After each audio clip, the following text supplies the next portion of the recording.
Over the past 2 years, I've been talking about Ganesha, the being who is associated with a lot of supernormal powers, energies, and activities. And once you get in touch with him, and that's what we are going to do in this session, you will be able to overcome things that you won't be able to overcome with human intelligence. So, working with Ganas literally means beings who have a tremendous amount of power. They are the army of the gods and goddesses, and they are beings with tremendous amount of intelligence and also power, as well as energy. So these intelligence or intelligent beings are there out, willing to help us. And Ganesha is the Lord of all of these beings. He is the chief of army, of the divine army of Shiva. Okay, Shiva selected him because of his intelligence and also because of his mighty power. If you go and look at the videos that I have done, about 20 videos at least I have done on Ganesha over a period of 2 years, you will know more about him.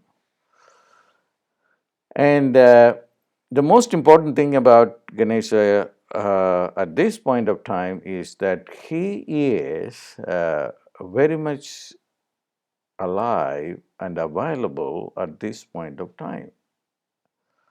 And he is not kind of emeritus. Most gods and goddesses in different traditions are kind of retired from active participation in human affairs.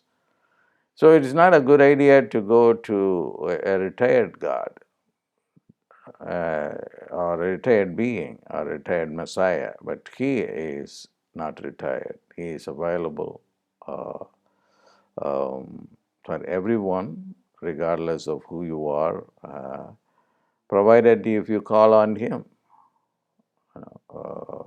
I just remember a biblical line from the Psalms of David. God says, "Call on me, I will give you the entire earth plane as your inheritance." The mercy of God is infinite. The curse of the human race living in the 21st century, completely dedicated to science and technology, which is has come to rule us. Uh, the science and technology has really killed our faith and our ability to connect with the divine. First of all, you have to believe in something in order to make it real. What is reality is what you believe or what you see. And now, since Ganesha lives in another plane, so we don't really could believe him because he is not visible. God, no God is visible to our eyes because God are visible to our eyes and are only a lower reality. Now, can you see the atom? Just because you don't see the atom doesn't mean that the atom is not there. The atom is there. The particles are there. Subatomic particles are there. The boson is there. The fermion is there. The lepton is there. These are all not just uh, um, unrealities or something we concocted by the physicists. Now, the metaphysicists who have the ability to see them through their third eye, they found these beings and then they just have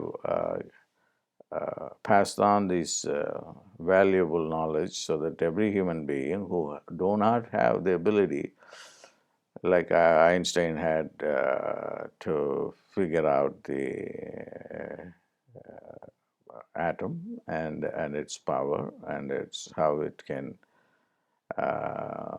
help us. And his intention was not to develop a bomb, but unfortunately it took in that way, and Einstein regretted for that too. But anyway, to come back to Ganesha, Ganesha is the one who can do a lot of things, and you have been practicing. At least some of you have been practicing the mantras for him, and then the way is through which you can contact him. Now, in this particular program, I think it's an introduction to a longer program that you will be doing for 2 months. I want to talk about a very particular characteristics, attribute of Ganesha, and that is he is a warrior. The warrior aspect of Ganesha has been downplayed for some reason. I don't want to go into that. But it is a very important thing to understand the warrior concept of Ganesha. The warrior against ignorance, against negativity, against lethargy, and against evil. These are all very important characteristics associated with Ganesha. He is essentially a warrior. That's why Shiva appointed him as the head of his army, the divine army. And if you go to the mythological stories of Ganesha, you have a lot of references where he went and killed the demons, and very powerful demons whom nobody else could defeat or kill. Ganesha was able to do. So one of his qualities, perhaps the most important quality of Ganesha, is to destroy uh, evil forces. And in that respect, he's a warrior. He's a warrior who can destroy evil forces or lethargy or ignorant forces. Now, there is a specific way. Before I go into that, let me talk about a few of the demons that he killed. One is the demon called Analasura, and is a fire demon, and then the fire is symbolic here of lust, the lust for sexual pleasure, yeah, uncontrollable lust, and that belonged to a particular demon, and nobody could defeat him. And then Ganesha was created for that purpose. Analasura means the fire demon, who was born out of the lust of another god, and he became uncontrollable and was creating a lot of problems. And Ganesha finally swallowed him. And elsewhere, I may have talked about this story. And then another demon that he killed was the demon who also looked like Ganesha, who also had an elephant face, and he defeated him.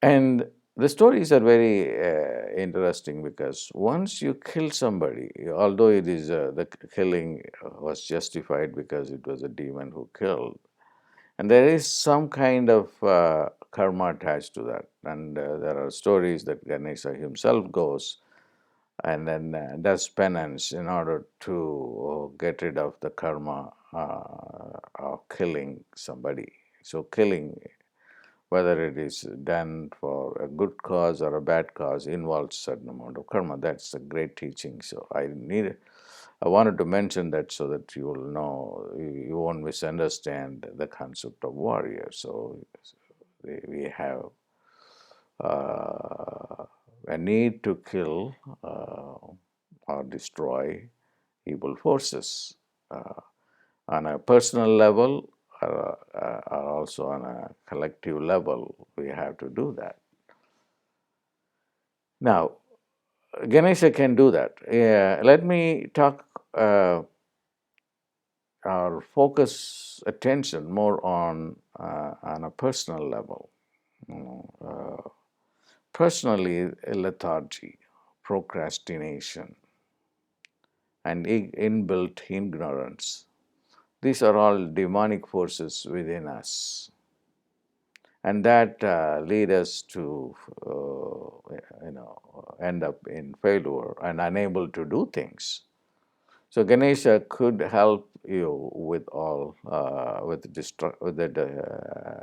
help you to destroy these forces which are against your progress in life. And how do you call on him? I have taught you many mantras which are passwords to call on him, and now in this webcast I want to talk about two of the important tools that will be useful for you. Now, there are two eyes that everybody has. There is a third eye, which everybody also have, but we don't use the third eye. And Ganesha resides in the third eye, as well as the third eye is the pineal gland, and also in the pituitary gland too. He goes in between the two, and you can awaken him just focusing on him. I'm going to give you a little bit of exercise first, and then a long meditation. Now just close your eyes and focus attention on the junction between the two eyebrows, which is called the brow chakra, and then just concentrate. Just even by concentrating, it corresponds to the pituitary gland. Immediately you will find uh, a sensation in between the two eyebrows. And this part is where Ganesha starts, and it is called the Mooladhara, or the root chakra of the upper body. The root chakra of the lower body is the region between the anus and the sex center at the coccygeal, or the bottom of the spine. That is the lower root chakra. The upper root chakra is the pituitary gland in between the two eyebrows. That's a major gland that controls several activities of the body.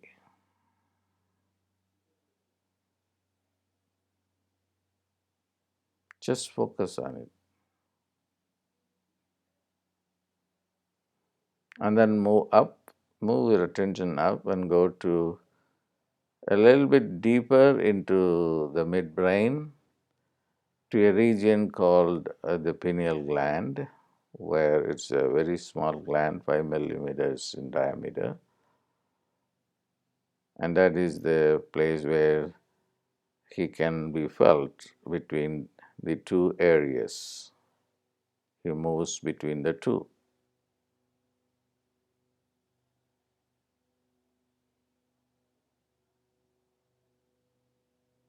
Now, open your eyes. Now, that is one exercise. And another exercise that I want to teach you, that I want I want to do this for those of you who may not be able to join the program which will start sometime end of July. It's a 2-month program focusing on Ganesha. And then I just recommend that, if you can afford to do the program, you should do that, because this is not many people offer courses like this. You know, my way of teaching um, meditation is a very comprehensive approach, and I revive the authentic original tradition, which says that gods are neurobiological, and they are also a part of our neurology. There is a term called neurotheology, and then uh, the gods and goddesses are not only in the sky or in heaven, or whatever what you want to call, but they are pretty much a part of your own biology, your own neurology. And only when you connect the two, you will be able to understand and experience them. People shy away from giving an interpretation like that, although it is a part of the tradition. And what I am trying to do is just only to give you or present it to you in terms and idioms that are contemporary. So that's why talked about the Muladhara in the lower body and in the upper body, and then gave you the parts associated with them.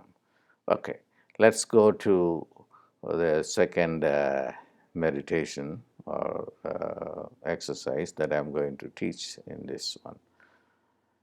Um, the theme of this 2-month course is Ganesha as a warrior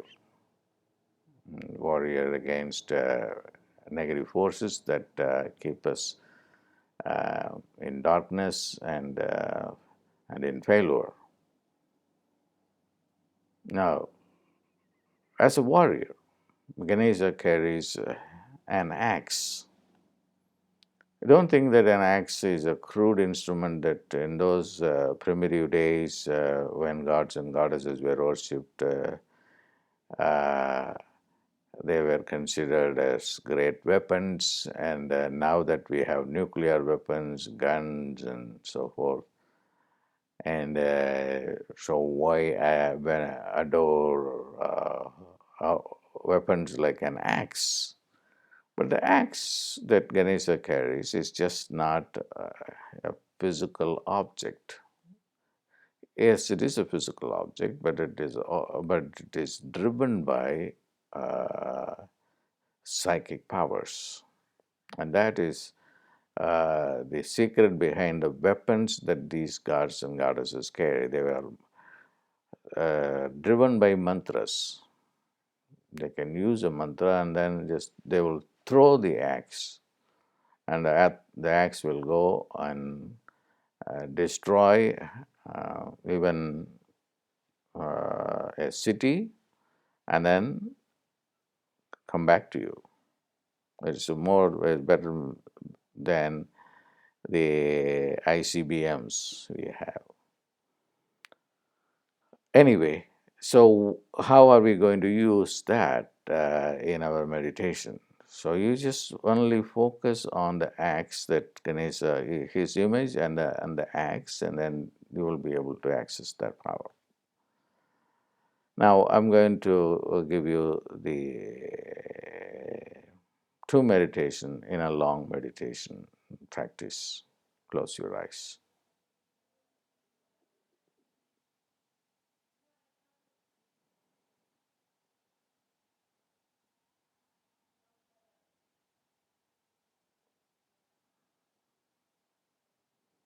Focus on your entire body from head to foot,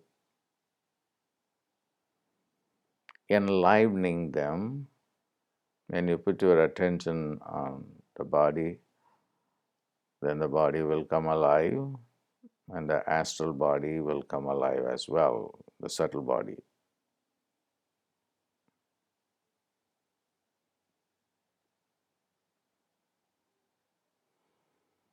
Now focus attention on the spot in between the two eyes, the broad chakra as I call it. And as you focus attention, you will find a, a pulsation, a sensation in between the two eyebrows, right above the nose. Keep on concentrating at that point.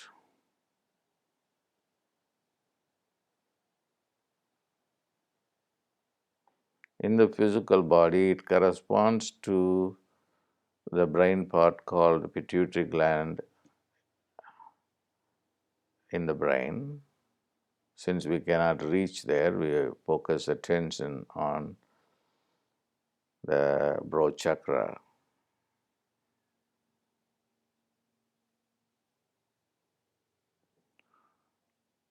Om Gang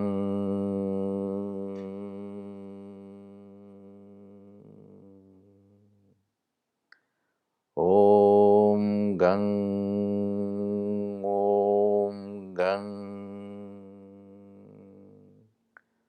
Om Gang. And as you say that, move up, go to the pineal gland in the middle of the forehead.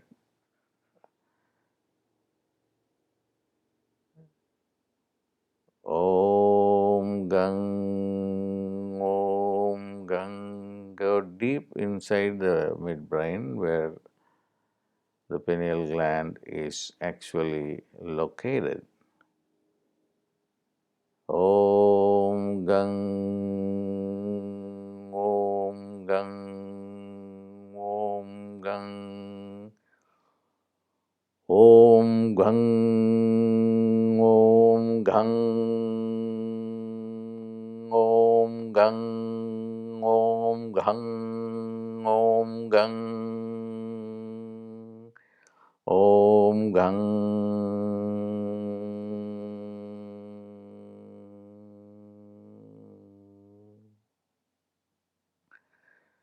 Ganapataye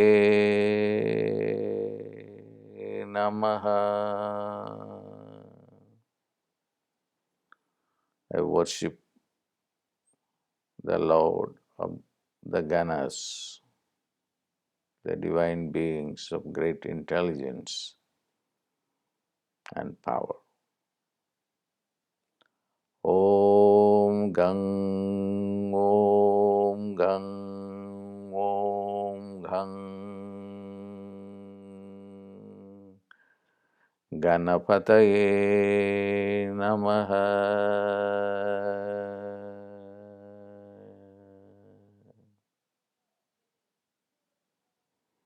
Feel the movement of Ganesha from the broad chakra to the third eye chakra, which is the pineal gland.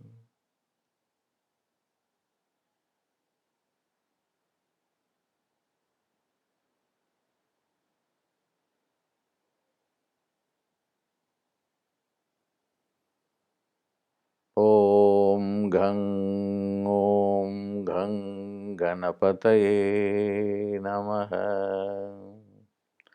Now visualize the form of Ganesha as we have seen him in pictures and statues, and visualize the axe that he is carrying. The axe that he is carrying in one of his hands.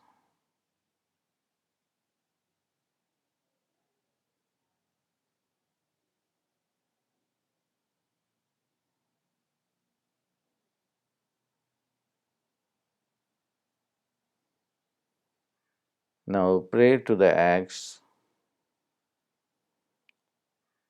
to destroy your bad karma, your lethargy, your ignorance,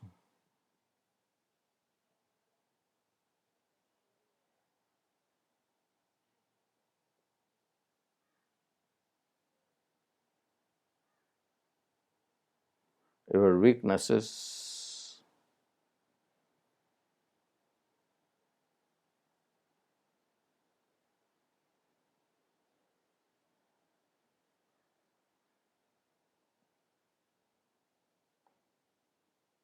now while you are praying, say the sound Om Gang Ganapataye Namaha, along with visualizing the axe that he is carrying. Om Gang Ganapataye Namaha.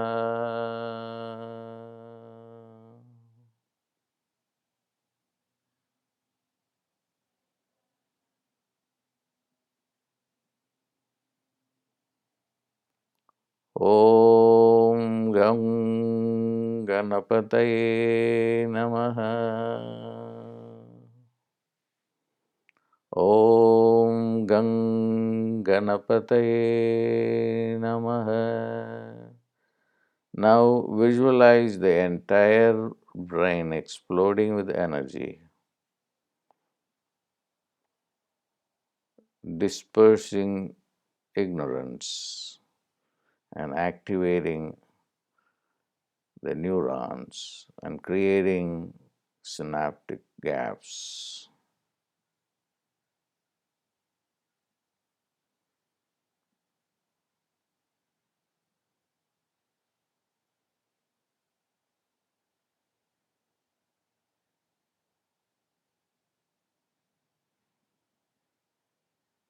Now relax. Om Shanti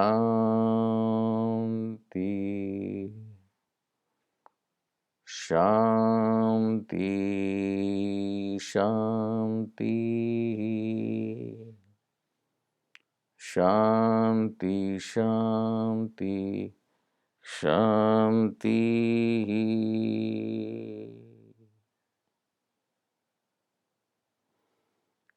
Don't rush to open the eyes. You can stay there however long you want, enjoying the meditation and the prayer and meditation to Ganesha. God bless.